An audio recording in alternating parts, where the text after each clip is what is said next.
भारत माता की। अरे भाई दाता रामगढ़ के लोग हैं, इसकी आवाज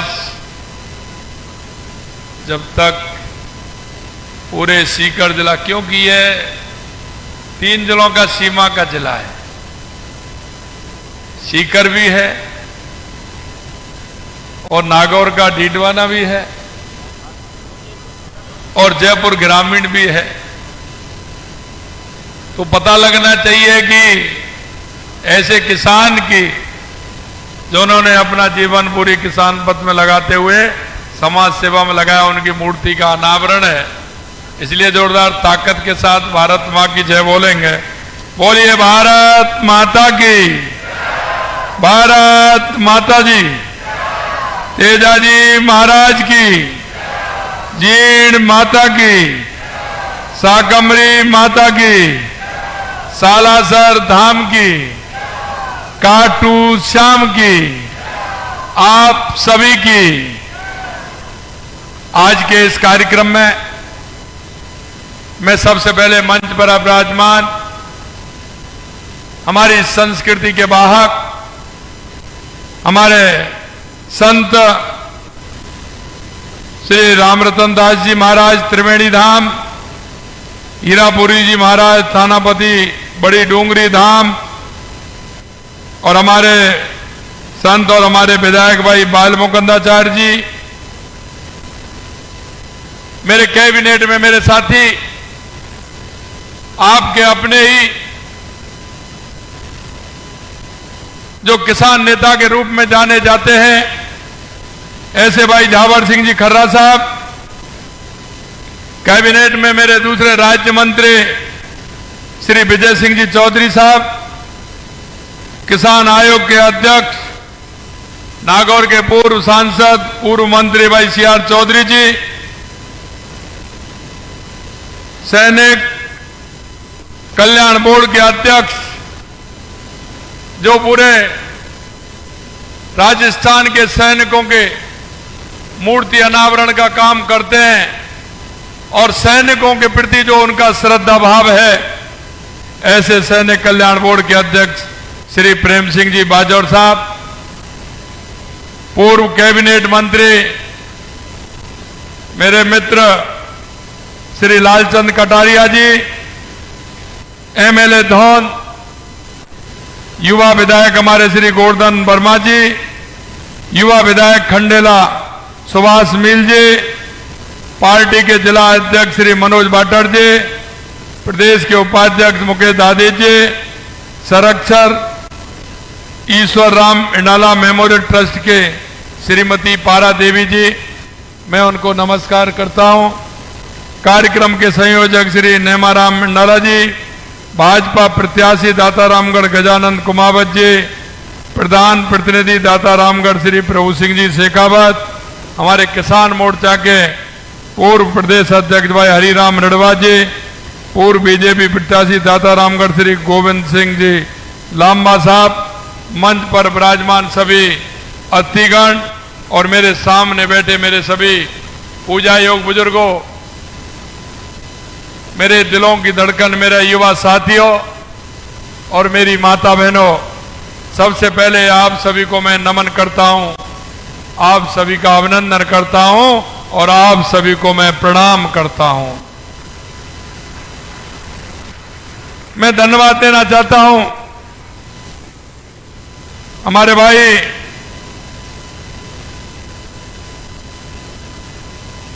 नेमा राम जी को कि उन्होंने यहां कार्यक्रम में मेरे को आमंत्रित किया और एक साथ आप सभी के दर्शन का लाभ मुझे हुआ है। इसके लिए मैं उनको भी धन्यवाद देता हूं और आपको भी प्रणाम करता हूं। आज हम इस प्रांगण में एक ऐसे व्यक्ति की स्मृति की चिरस्थायी बनाने के लिए एकत्रित हुए हैं जिन्होंने अपना पूरा जीवन मानवता और गौमाता की सेवा के लिए समर्पित कर दिया।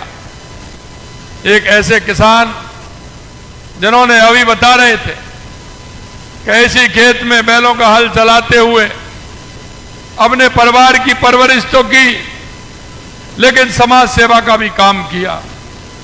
उन्होंने गौ माता का भी काम किया। मैं उस पुण्य आत्मा कर्मियों की भामाशाह स्वर्गीय श्री ईश्वर राम जी हेडाला जी को मैं नमन करता हूं। यह मेरे लिए सौभाग्य की बात है कि आज मुझे उनकी प्रतिमा का अनावरण करने का सौअवसर प्राप्त हुआ है। उनके द्वारा स्थापित सेवा भाव के उच्च आदर्शों के सभी के लिए प्रेरणादायी हैं। उनकी सादगी और कर्मठता ने उन्हें सभी के दिलों में एक विशेष स्थान दिलाया है।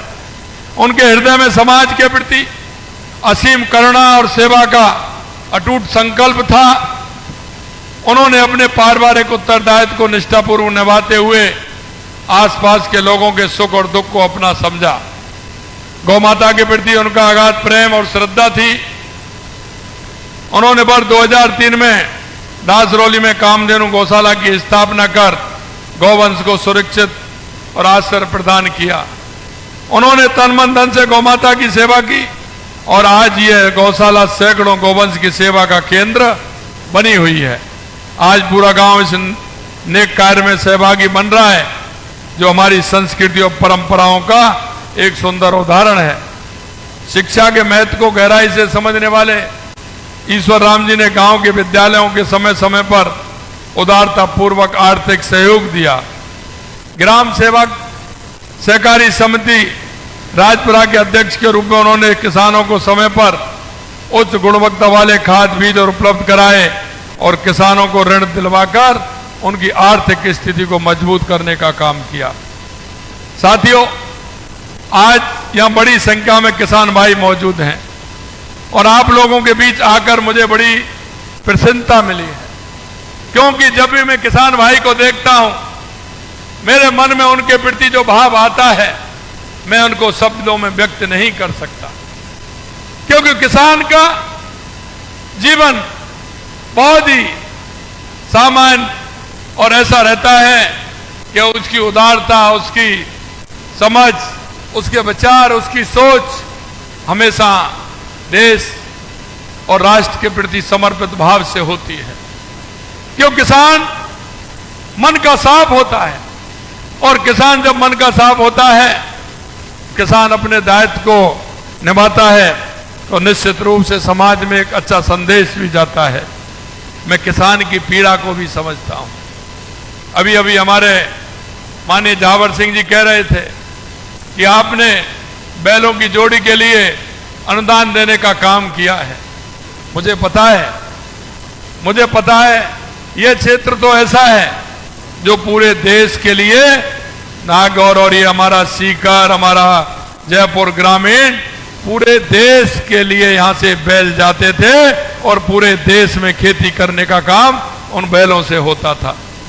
हमें यह भी पता है कि बदलती परिस्थिति में हमारा किसान किस तरह से काम कर रहा है। मैं इतना ही कहना चाहता हूं कि हमारे किसान को उसकी मेहनत का उचित मूल्य मिले, हमारा अन्नदाता खुशहाल बने। हम इसी ध्येय के साथ काम कर रहे हैं। हमारी सरकार ने स्पष्ट लक्ष्य है कि किसान की फसल की न्यूनतम समर्थन मूल्य एमएसपी पर खरीद हो और उसका समय पर भुगतान हो। हाल ही में मैंने श्री गंगानगर में, अभी मेरा गंगानगर का दौरा था 8 और 9 को, मैंने सरसों की एमएसपी पर खरीद का शुभारंभ किया और इस बार हमने सरसों की खरीद को सुचारू और पारदर्शी बनाने के लिए पूरी तैयारी की। किसानों के हित को ध्यान में रखते हुए सरकार द्वारा सरसों के लिए न्यूनतम समर्थन मूल्य 5,950 रुपये प्रति क्विंटल रखा गया और हमारी सरकार ने इस साल 13,22,000 मैट्रिक टन सरसों खरीद करेगी। हमारी सरकार ने एमएसपी पर सरसों खरीद के लिए प्रति किसान पहले 25 क्विंटल की सीमा को बढ़ा करके वो सीमा भी हमने बढ़ा दी और वो 40 क्विंटल की, यानी कि 100 मन सरसों किसान एमएसपी पर बेच सकता है। ये काम हमने किया। हम 5,650 रुपए प्रति क्विंटल के एमएसपी पर 5,40,000 मैट्रिक टन चना भी खरीदेंगे। हमने गेहूं के न्यूनतम समर्थन मूल्य पर प्रति क्विंटल बोनस बढ़ाकर 150 रुपए किया है। 150 रुपए। और मैं आपसे कहना चाहता हूं, गेहूं का जितना समर्थन मूल्य और एमएसपी पर खरीदारी राजस्थान के अंदर हो रही है, यह भाव किसी भी देश के अंदर, किसी भी दूसरे प्रदेश के अंदर नहीं है। अगर यह भाव है तो राजस्थान के अंदर है, इसका फायदा राजस्थान के किसान को मिलेगा। हम किसान सम्मान निधि आपने देखा है, अगर मैं पहली सरकार की बात करूं तो आप कहेंगे, क्योंकि ऐसे हमारे लगभग 7 लाख किसान थे जिनके पिताजी एक्सपायर हो गए थे, उनका नामांतरण चढ़ना था और नामांतरण चढ़ के वो दिल्ली केंद्र सरकार को जाना था जिससे उनको लाभ मिले। इस पहली कांग्रेस की सरकार ने वो काम भी नहीं किया, ये काम भी हमने आकर के किया है। उन नामों को जोड़ते हुए राजस्थान के 7 लाख किसान जोड़ा है, 7 लाख किसानों को जोड़ने का काम किया है। हमने किसान सम्मान निधि की सहायता राशि 6,000 से बढ़ा करके 9,000 रुपए कर दी है। हमारी सरकार ने इस योजना के तहत 72 लाख से अधिक किसानों को 1,400 करोड़ रुपए से अधिक की राशि उनके खाते में जमा कराने का काम हमारी सरकार ने किया है। ये हमारे किसानों के लिए 1,400 करोड़ रुपए हमने दिया है। करीब 47 लाख किसानों को लगभग 29,000 करोड़ रुपए का अल्पकालीन ब्याज मुक्त फसली ऋण देने का काम किया है। किसान भाइयों को सिंचाई के लिए रात भर जागना ना पड़े, इसके लिए भी हमने लक्ष्य लिया है और हमने कहा है कि हमारे किसान को 2027 तक दिन में बिजली देने का काम हमारी सरकार करेगी। मेरे भाई और बहनों, हमने एक रोड मैप बनाया और वो रोड मैप हमने इसलिए बनाया कि राजस्थान की प्रगति में किसका योगदान रहेगा, हमें क्या आवश्यकता है। आपसे भी पूछना चाहता हूं, राजस्थान देश का सबसे बड़े भूभाग वाला क्षेत्र है, इसमें सबसे ज्यादा आवश्यकता है तो किस बात की है, किसकी है? जोर से बताइए, किसकी है? पानी की। मैं आपको यही बताना चाहता हूं मेरे भाइयों कि हमारी सरकार आते ही हमने राजस्थान का रोड मैप बनाया। हमने कहा कि हमारे राजस्थान का विकास कैसे हो सकता है, हमारे किसान का विकास कैसे हो सकता है।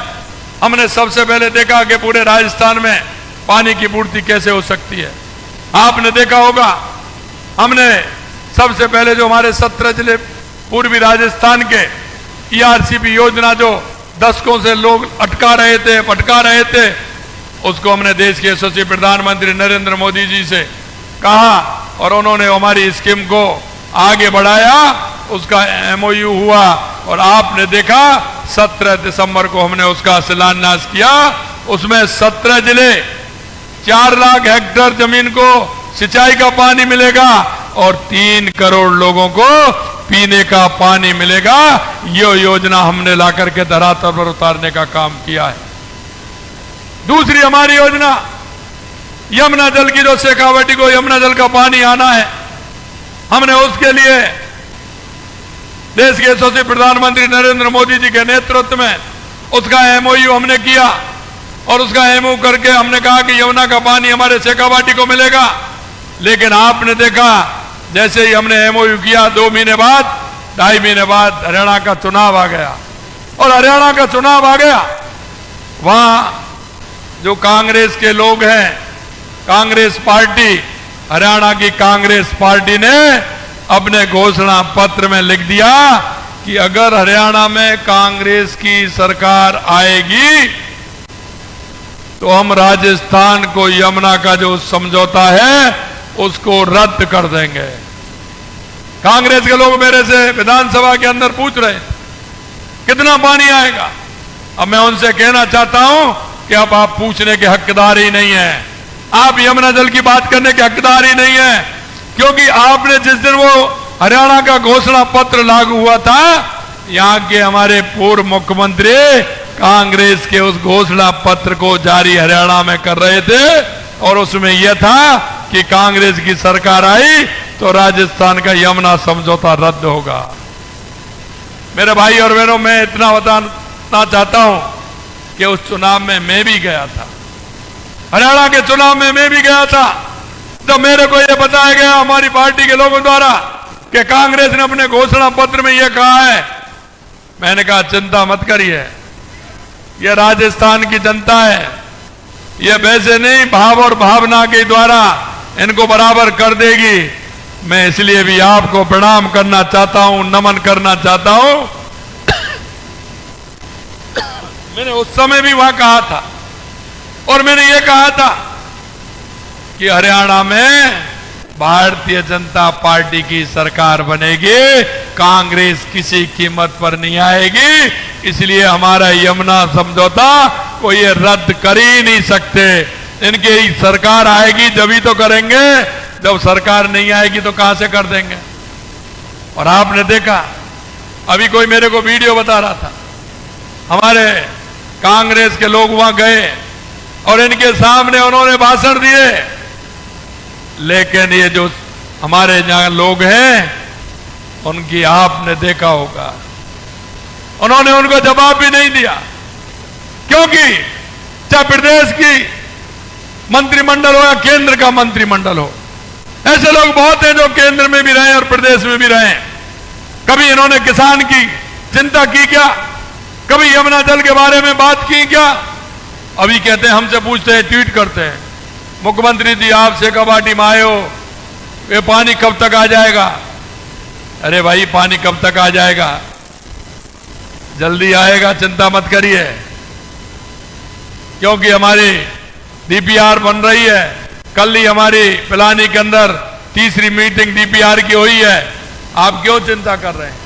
लेकिन मैं आपसे इतना जरूर कहना चाहता हूं, ये लोग आपके बीच में आएंगे, ये बड़ी बड़ी बातें करते हैं, ये आपके बीच में आएंगे। इनसे ये तो आप सवाल कर सकते हैं कि आप भी हरियाणा गए थे, आपने भी यमुना समझौता के पानी की रद्द की बात की थी। आपकी ये बात वोट मांगने वाले कौन होते हैं? ये तो जब आते हैं जब कोई वोट होता है, वोट की राजनीति करनी होती है। मैं शेखावाटी के दौरे पर जब गया, मेरे साथियों ने भी कहा, कई लोगों ने कहा, भाई साहब 45-46 डिग्री का तापमान है, आप इसमें आ रहे हो, गर्मी बहुत है। मैंने कहा हम किसान हैं और किसान को कभी गर्मी लगती है क्या? अरे किसान तो धूप में काम करता है, खलिहान में काम करता है, खेत में काम करता है, और किसान का जितना पसीना निकलता है, किसान की स्पीड बढ़ती जाती है, काम के लिए बढ़ती जाती है। हमने कहा हम किसान हैं, हम आएंगे, हम 48, 49, 50 टेम्परेचर में भी आएंगे। जनता की सेवा करने का जो व्रत लिया है उस व्रत को पूरा करेंगे और शेखावाटी की जनता को यमुना का पानी पिलाएंगे। ये हम आपको विश्वास दिलाना चाहते हैं। हमने यही नहीं इन दोनों पे काम किया, आगे भी हमने काम किया। उदयपुर की हमारी देवास स्कीम हो, उसको आगे बढ़ाने का काम किया, उसका भी हमने शिलान्यास किया। जो हमारा पानी अरब सागर की तरफ जाता था उस पानी को रोका, उसमें हमारी टनल बनेंगे, एनीकट बनेगा, वो पानी हमारा इधर आएगा, तो हमारा बीसलपुर में पानी आएगा, उसका लाभ भी हमको मिलेगा। हमारे चित्तौड़ को, उदयपुर को, राजसमंद को, भीलवाड़ा को उसका पानी मिलेगा। हमने माही डैम पर भी काम किया, माही डैम से डूंगरपुर, बांसवाड़ा, पाली, सिरोही के लिए पानी मिले। नर्मदा का पानी हमारा बाड़मेर के लिए, सांचौर के लिए, बायतू के लिए और वहां के लिए हमारा रानीवाड़ा और भीनमाल के लिए पानी मिले। और यही नहीं, हमने इंदिरा गांधी नहर और गंग नहर के लिए भी 3400 करोड़ रुपए का बजट दिया है, जिससे कि वो पूरा का पूरा पानी हमारा हनुमानगढ़, गंगानगर, बीकानेर, नागौर, फलौदी, जैसलमेर और बाड़मेर और जोधपुर तक वो पानी पहुंचे। हम उसके लिए भी काम कर रहे हैं। हम राजस्थान के पूरे किसानों के लिए काम कर रहे हैं, पीने के पानी की व्यवस्था का काम कर रहे हैं। दूसरा, हमने जैसा बताया, बिजली के लिए हमने 2,24,000 करोड़ रुपए के एमओयू किए। हम किसान को दिन में बिजली देना चाहते हैं। किसान की योजना को भी हमने बताया है। हमने हमारे युवा भाई बहनों के लिए काम किया है। ये वो सरकार थी जब युवा पेपर देने जाता था, पिताजी को विश्वास दिलाता था, कहता था कि पिताजी मैंने मेहनत की है, मैं अब की बार नंबर ला के बताऊंगा, लेकिन पेपर लीक हो जाता था। वो पिता भी रोते थे और पुत्र भी रोता था, क्योंकि पेपर लीक हुआ, उन लोगों के काम हो जाते थे और हमारा मेहनत का किसान का बच्चा रह जाता था। हमने कहा इनको छोड़ने वाले नहीं है। इसलिए आपने देखा होगा हमने एसआईटी गठित की और आज 300 के लगभग जेलों में बंद हैं। ये हमारी करनी और कथनी में देख लीजिए। हमने कहा इनको बंद करेंगे और अभी तो आ रहे हैं, डेली 2-2, 4-4 आ रहे हैं। हम इनको छोड़ने वाले नहीं। दूसरी बात मैं आपसे कहना चाहता हूं, 16 महीने के अंदर लगभग 100 पेपर हुए हैं, लेकिन एक भी पेपर आउट नहीं हुआ है। हमने कहा था एक भी पेपर आउट नहीं हुआ। ये हमारी सरकार की सफलता है, आप जो देख रहे हैं। यही नहीं, हमने युवाओं से कहा कि हम 1 लाख नौकरी देंगे। जुलाई के महीने में बजट आया था, हमने 1 लाख नौकरी का वायदा किया, 69,000 नियुक्ति पत्र दे दिए, जुलाई तक और दे देंगे और 1,88,000 हमने पाए।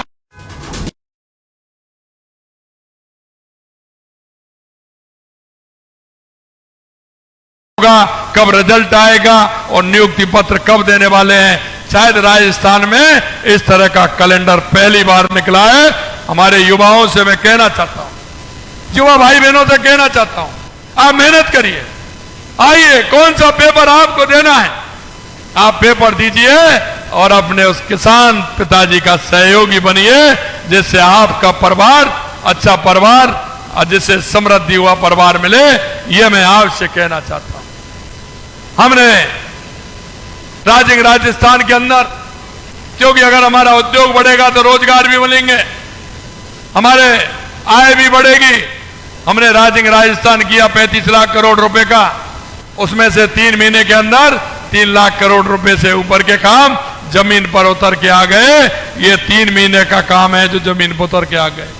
मैं मेरे युवा भाई बहनों से कहना चाहता हूं, आप अपना कोई भी काम करें, आप आए, अपना खुद का भी काम कर सकते हैं, अपना काम भी कर सकते हैं, सरकारी नौकरी भी लग सकते हैं, प्राइवेट नौकरी भी लग सकते हैं।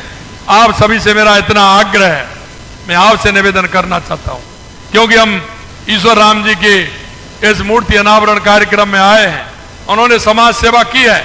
इसलिए मैं आपसे कहना चाहता हूं मेरे भाई बहनों, हम इस देश के प्रदेश के नागरिक होने के नाते हम सबका दायित्व बनता है कि हमारी केंद्र की योजनाएं, हमारी राज्य की योजनाएं हम जन जन तक पहुंचाने का काम करें। क्योंकि कभी कभी अंधेरे में रहते हैं, दिए तले अंधेरा रहता है। हमारे पड़ोस में कैसा भाई रह रहा है, कौन कमजोर है, कौन किसको आवश्यकता है, उसको योजना का लाभ कैसे मिले। मेरी बूढ़ी मां, मेरी दिव्यांग बहन है, मेरा दिव्यांग भाई है, कोई बेरोजगार युवक है, कोई मेरी बहन है, उन सभी के लिए हमें काम करना है। और काम करने के लिए आपको अपने चारों तरफ देखना है, गांव में भी देखना है, मोहल्ले में भी देखना है, पड़ोस में भी देखना है। और पड़ोस में देखते हुए हमें हमारी योजनाओं को आगे बढ़ाना है। अगर उन योजनाओं को आगे बढ़ाएंगे तो अंतिम पायदान पर खड़ा वो व्यक्ति, चाहे हमारा किसान हो, मजदूर हो, उसके लिए फायदा मिलेगा। चाहे हमारा एससी का हो, एसटी का हो, ओबीसी को हो, उसका योजनाओं का पूरा फायदा मिले। यह मैं निवेदन करना चाहता हूं।